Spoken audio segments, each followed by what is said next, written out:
Hablando de geometría, vamos a comenzar con ubicar distintos puntos sobre un plano. Para nuestro caso, el plano va a ser nuestra hoja, y para poder identificar la posición de un punto, ya que este es un ente abstracto, lo que vamos a hacer es una pequeña intersección entre dos segmentos muy cortos, al que lo vamos a denotar con una letra mayúscula. En esa intersección sabemos que se encuentra el punto que nosotros designamos y es la única manera de ubicarlo. No vamos a poder hacer un círculo para ubicar un punto, ya que si tenemos que apoyar el compás en ese lugar, tenemos muchas posibilidades de cometer errores al hacer las construcciones. Entonces al punto lo vamos a ubicar lo más preciso posible, porque en base a eso se va a construir todo lo demás. Ese punto también nos sirve como una referencia. Por ejemplo, el punto A puede ser un punto al que infinitos puntos se encuentran a una misma distancia y forman una circunferencia.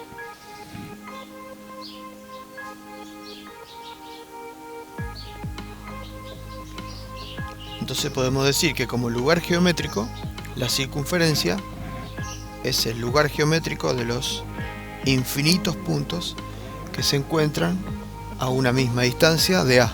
En este caso utilizamos el compás para trazar una circunferencia, pero también lo utilizamos para ubicar los infinitos puntos que se encuentran a la misma distancia de A que de B. Por ejemplo, en el caso de un segmento AB, tenemos que ubicar todos los puntos que se encuentran a la misma distancia del extremo A que del extremo B. Para este caso también utilizaremos el compás para ubicar las infinitas posiciones de esos puntos, haciendo centro en uno de sus extremos, abriendo la apertura del compás a un poco más de la mitad, trazamos un arco de circunferencia, haciendo centro en el otro extremo, trazamos otro arco de circunferencia que interseque al anterior. Esa intersección va a determinar dos puntos que se van a encontrar a la misma distancia del extremo A que del extremo B. Si unimos esos dos puntos con una recta,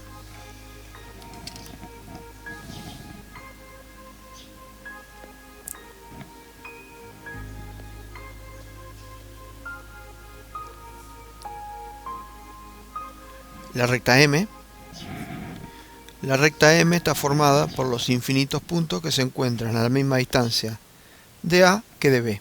A esa recta se la llama mediatriz. Si cambiáramos la abertura de compás y volviéramos a hacer el mismo trabajo anterior, trazamos un arco, haciendo centro en un extremo, haciendo centro en el otro, trazamos otro arco. Siempre la intersección tiene que dar en la misma recta.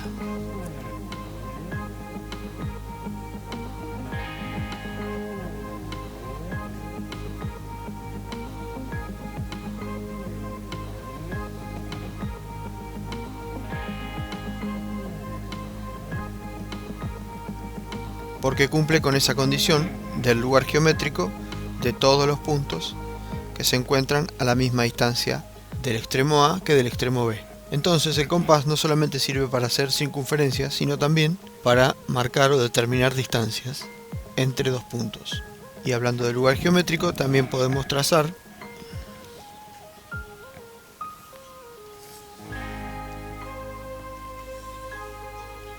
la bisectriz de un ángulo de vértice O. La bisectriz también se la puede definir como lugar geométrico de todos los puntos que se encuentran a la misma distancia de un lado que del otro. Entonces, para determinar puntos que se encuentran a la misma distancia y encontrar esa bisectriz, hacemos centro en el vértice, trazamos un arco que corte a ambos lados, haciendo centro en esas intersecciones, trazamos un arco, luego otro, y ese punto se encuentra a la misma distancia de un lado que del otro. Si trazamos una recta entre el vértice y el punto que encontramos, esa recta va a ser la bisectriz, y todos los puntos de esa recta se encuentran a la misma distancia de un lado que del otro. Hablamos también de que un segmento está determinado como la porción de una recta delimitada entre dos puntos. Ese segmento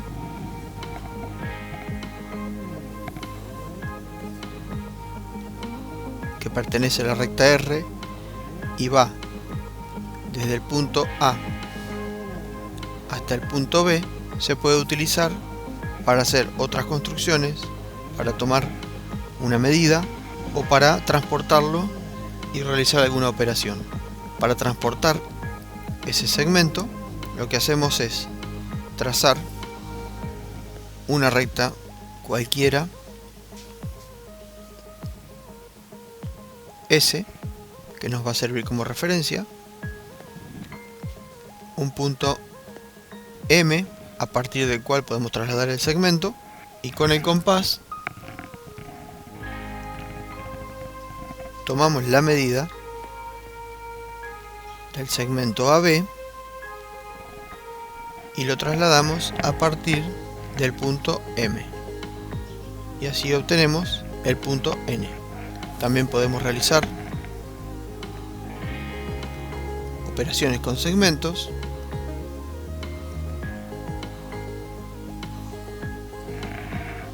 tenemos el segmento A, B y C, trazando una recta de referencia,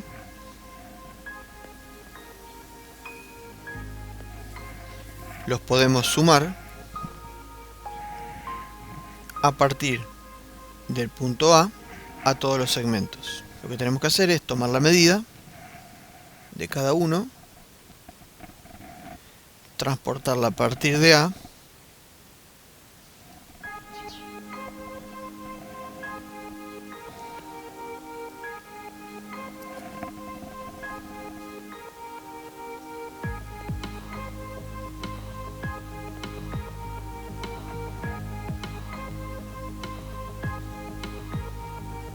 consecutivamente a partir del punto final de un segmento, marcamos el inicio del otro,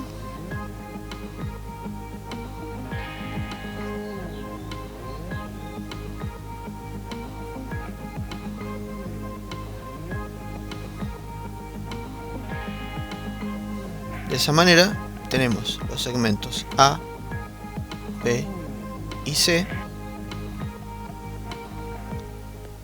que van desde el punto A hasta el punto B, y ahí obtuvimos la suma de A más B más C, transportando los segmentos con la ayuda del compás. Vamos a ver ahora los ángulos. Un ángulo está formado por la intersección de dos rectas,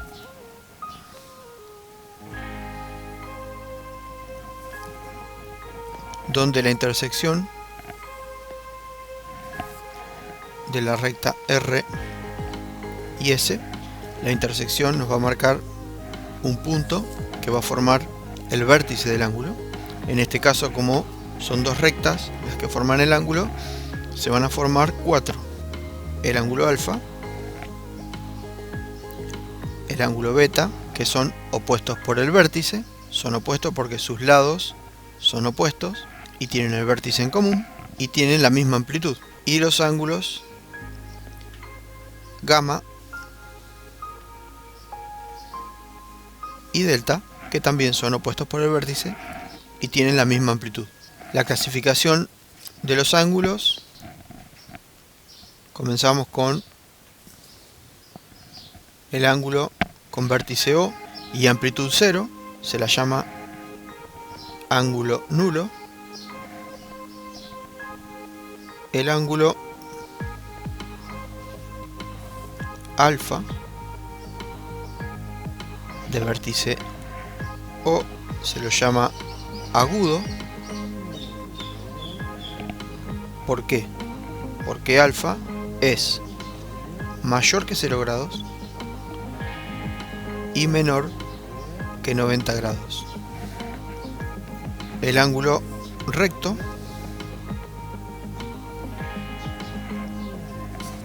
en este caso nos vamos a ayudar con otra escuadra para trazar el lado perpendicular.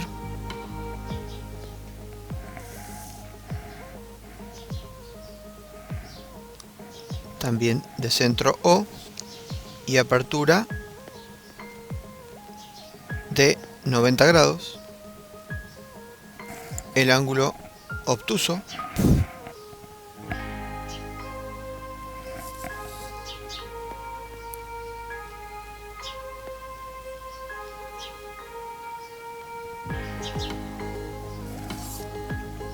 beta de vértice O.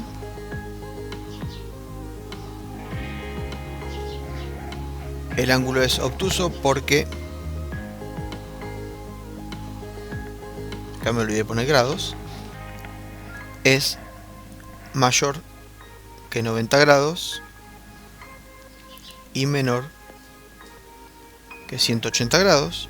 El ángulo llano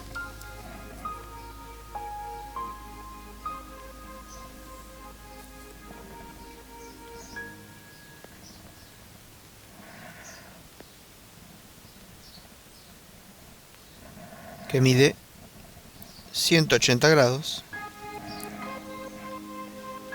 A todos estos ángulos que vimos hasta ahora se los llama ángulos convexos. El nulo, el agudo, el recto, el obtuso y el llano son ángulos convexos. El llano sería un ángulo límite entre los convexos y los cóncavos.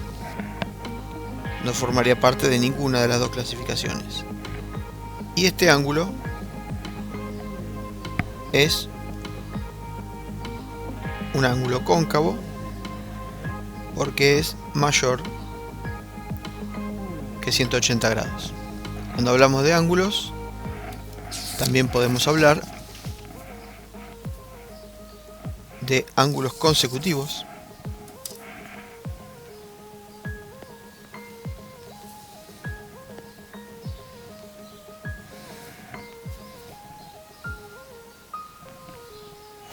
En este caso,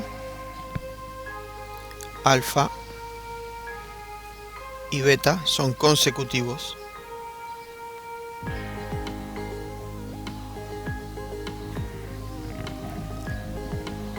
porque comparten el vértice y un lado. También pueden ser otra clasificación de ángulos complementarios.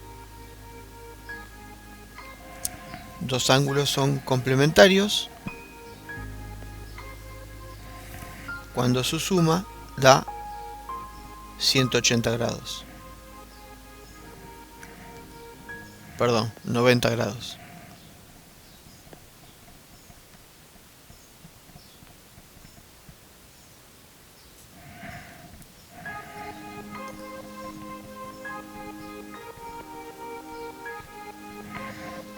Y ángulos suplementarios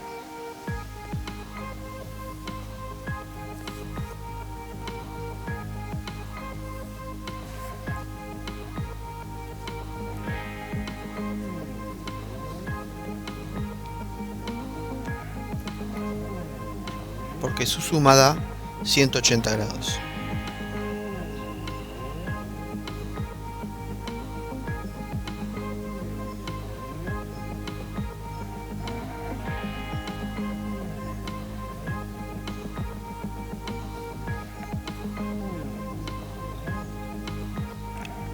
También está el par de ángulos adyacentes,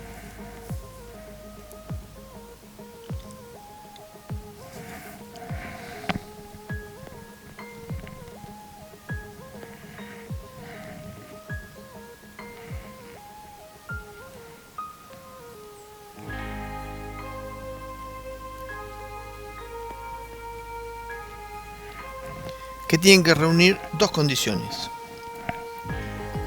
Primero, tienen que ser consecutivos y además tienen que ser suplementarios para que cumplan con la condición de adyacencia. Por último, vamos a ver cómo transportar un ángulo. Por ejemplo,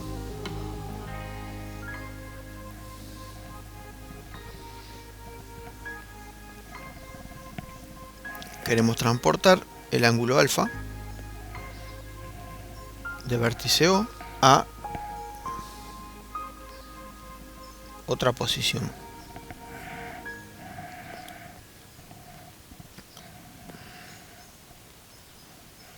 Lo primero que vamos a hacer con el compás, trazar un arco con centro en el punto O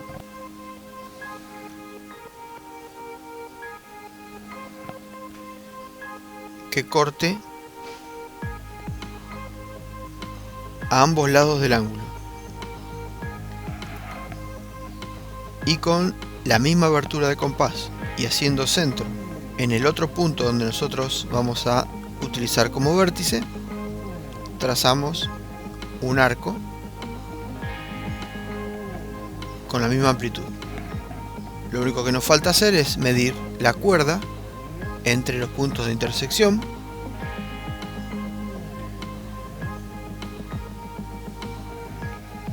y transportarla a nuestro nuevo ángulo. Ese punto es el que va a determinar por dónde va a pasar nuestro lado terminal del ángulo transportado.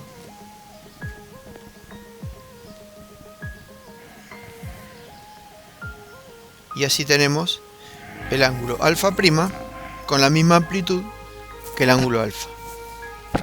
También podemos realizar la suma de distintos ángulos. Vamos a trazar dos ángulos cualquiera.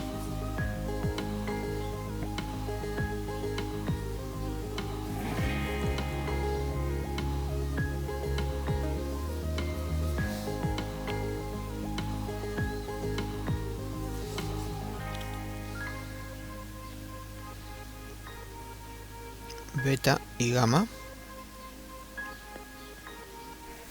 de vértices O y el segmento o lado inicial, semirrecta vendría a ser más precisamente, a partir del cual vamos a empezar a transportar los ángulos. Como en el caso anterior, para transportar el ángulo lo que necesitamos es trazar un arco con centro en cada vértice con cualquier amplitud, y para este caso vamos a utilizar la misma medida para todos, y haciendo centro en nuestro nuevo vértice trazamos un arco lo suficientemente amplio para asegurarnos de que entre la suma de los otros dos volvemos a medir la cuerda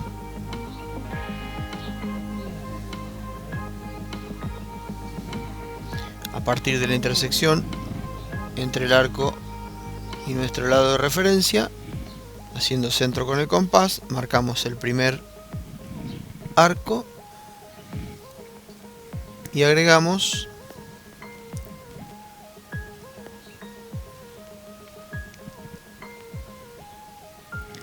a partir de este punto el segundo.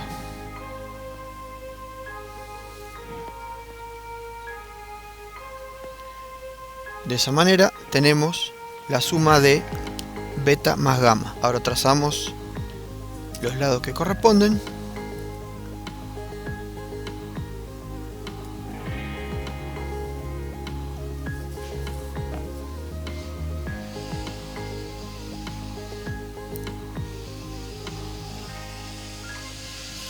Y así obtenemos gamma prima y beta prima.